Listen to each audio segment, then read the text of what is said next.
সুনামগঞ্জের ছাতক থেকে ক্ষতিগ্রস্ত সিলেটের রেলপথটি দীর্ঘদিনও সংস্কার হয়নি। 4 বছর পর সংস্কার শুরু হলেও চলছে ধীর গতিতে।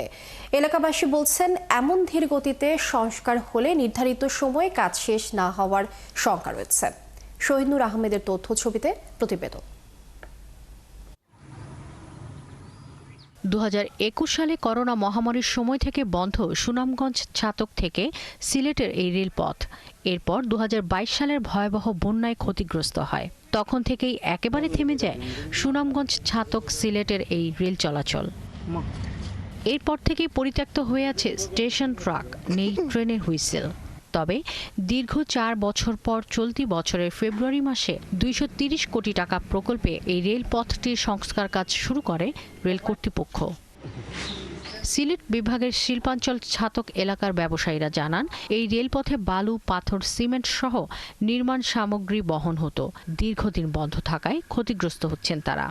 এই যে পানির যে স্রোতে প্রায় 20 হাত, 10 হাত, 15 হাত এই কাঁধে পালিয়ে দিচ্ছে। রেল স্টেশন তাই বিগত 4-5 বছর ধরে বন্ধ হওয়ার কারণে আমরা যাতায়াতের অসুবিধা হয় অনেক ক্ষেত্রে, অর্থনীতির ক্ষেত্রেও।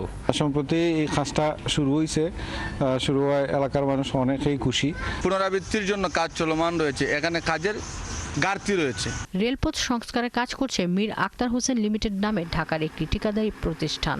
তারা বলছেন, কাজের গতি ঠিকমতোই চলছে, তবে বৃষ্টির কারণে কিছুটা দেরি হচ্ছে। টোটাল মনে সব দিক দিয়ে আমাদের পারফেক্ট আছে, কাজের সব গতি দ্রুতভাবে চলতেছে, কারণ আমাদের সময়ও খুব কম।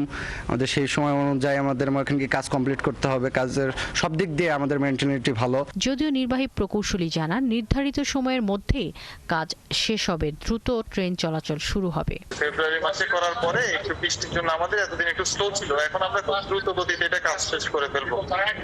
সেপ্টেম্বর 2026 আমাদের লক্ষ্যমাত্রা, ওর ভিতরে আমরা শেষ করব। ছাতক পর্যন্ত রেল লাইন সম্প্রসারণের কাজ শুরু হয়েছে। সম্প্রসারণ না বলে বলা উচিত,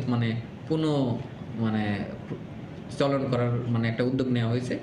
আমরা এই জেলার অধিবাসী হিসাবে প্রত্যাশা করি যেন এই কাজটা অতি দ্রুত শেষ হয়। 2026 সালের মাঝামাঝি সময়ে সংস্কার কাজ শেষ হওয়ার কথা। এলাকাবাসীদের আশা, ট্রেন চলাচল শুরু হলে বদলে যাবে এই অঞ্চলের যোগাযোগ ব্যবস্থা।